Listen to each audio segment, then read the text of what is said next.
Congratulations, off and running here at the UK Open. Dirk van Dijvenbode, it's a tough examination to get your campaign underway. Yeah, I know how good Dirk can be, and he's had a couple of months, maybe 6 months that he's not been at his best through injury. So it was nice to see him playing well. The early exchanges he let me in really well. Though I think I could have been possibly 4-1 down to be honest, and I was 3-2 up. So he let me in a way. His doubles were the difference between the game. His scoring was great. My scoring was fantastic in patches, but in other patches it was pretty lame to be honest. But the important thing for me is it feels good, and if my throw feels good, then I know I can change things around, and it does feel good. So I don't really see much difference between now and the World Championship final and everything before that.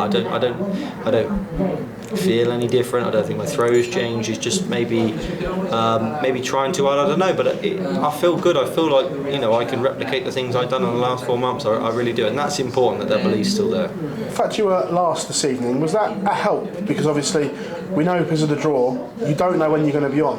So you had maximum prep time where other players maybe only had a couple of hours. Was that an advantage, do you feel? It can be both. I mean, I was there at 4:45 because you could be second or third or fourth, so you don't know. So you want to be there just in case. But if you're there at 4:45, playing at 8, you want at least 3 hours prep time. And I wasn't second, and then I was not third, I was fourth. So yeah, it can have that thing where you're 5 hours then, which is a long time. But if you go back to the room and relax too much, you might make yourself a bit tired. So it can have both effects. But obviously, I'll know tonight when I'm playing before I go to bed, which is obviously good for me. I know how I can prep. Did you get a nice feeling coming back here to Minehead? I know it's a different tournament to the one you won, but the same venue. Was it a nice feeling coming through the doors this evening? Yeah, definitely. I've got decent memories from here. Obviously, I won my World Youth title here, won the Post Championship finals here. Obviously, UK Open when I went into final wasn't here, but I've got good memories of this tournament. But this is one of my favourite tournaments. I think most of the players will say that it's fun, it's enjoyable, it's unpredictable. If you go on and win this is one of the toughest in my opinion. So for me, I'm just here to enjoy myself, and if I get to that main stage of last 16 quarterfinal, obviously I believe that the win is within my sights, but I'm just going to enjoy it until it gets to that point. Posting some really good numbers at the moment, perhaps not getting the results to reflect those numbers. Do you feel it's only a matter of time until your luck changes? Yeah, you've got to write your own luck. I think you can't always rely on people to miss against you and you take out that shot. But like I keep saying, the important thing is everything feels good. If I felt like my throw wasn't right and I was snatching, pulling, and then I'll be telling you, it don't feel right for me. I don't know what's changed, but nothing has changed. Everything feels good. I'm just someone that's managed to create an amazing couple of 4 months for myself last year. I did something that I never thought I'd do. So this is all new for me. I've still got a lot of pressure on my shoulders, but it's only up to me to put the pressure on myself. I don't need to listen to all the pressure outside. It's up to me to not allow that pressure to put it on myself too much. And if I keep just doing what I'm doing, I'll win many titles over the years. And I just got to make sure I don't put that pressure on myself too much to perform at my best all the time. Luke, congratulations. Thank you, Phil. Luke, when the draw came out earlier and you got Dirk, how is it to prepare for that? Because we know what Dirk can do, we saw glimpses of that tonight, but we know he's been struggling as well. Is it hard to prepare for that unpredictability? Yeah, because you never really know what you're going to get from Dirk. But I know that he's been playing a lot better. I don't think I wasn't in the last Pro Tour, but I think he played all right, didn't he? So I knew that he was back playing a little bit better than he has been. It's been a slow progression for him, where he has slowly been getting better and better. So I knew that it was going to be a lot tougher than maybe people would have thought. His scoring was fantastic, but I feel like when you've not got the confidence, the doubles become a lot harder. And it showed up on there tonight. The doubles were, maybe he was trying too hard to hit him. His scoring was fantastic, but it was lovely to see him playing well again.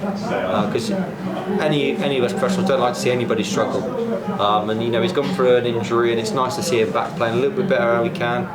I was just very fortunate to be honest that he missed a lot of doubles to be honest, but I felt my scoring was decent in patches. With the numbers that you have been posting, you're right up there on the stats, but do you feel like you may be a little bit of a victim of your own success? Because you've won so much and the bar is that high, you're just below that. People are saying this, that and the other, and that, oh, he's lost it or whatever, but actually, you're still playing incredibly well. Yeah, I think you could hit the nail on the head there, to be honest. I think you look on the stats, I'm not playing any better or any worse than I was last year. It's just when you're like, everything will be a lot more heightened now because I'm playing in the Premier League against the best players all the time. I'm not going to win 16 weeks out of 16. You know, I'll be happy with 2 or 3 of the 16, even 1, because you're playing the best players all the time. So I'm playing a lot more than I was last year. You'll see me lose more. You know, it's a lot tougher. But you know, like you look on the stats, I'm even playing better than I was last year, stats-wise. But I just haven't been getting the results, and that's what sometimes happens in darts. Sometimes you get the results like I did in some of the majors, and then sometimes you don't. But if I keep posting the good numbers and keep playing well, then you'll only change things for yourself, and the luck will come. We've just seen with Royce, Benjamin Drew Royce next.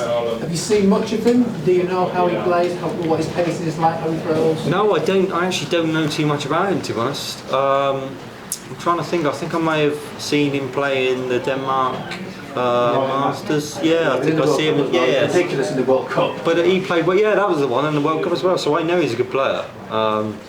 You know, I'm not going to look at that game as an easy game. It's going to be a tough game. He's still in the tournament. He's beaten 3 players today. 4 players. You ain't going to beat 4 players today if you ain't good. So I know that it's going to be a tough game for me. You know, the difference for him is he's on the big stage playing against the world champion. So that may be a tough task for him. But I don't think that he'll worry about it too much. And I'm going to have to be at my best to beat him, like I always have to be. Thank you. Thank you.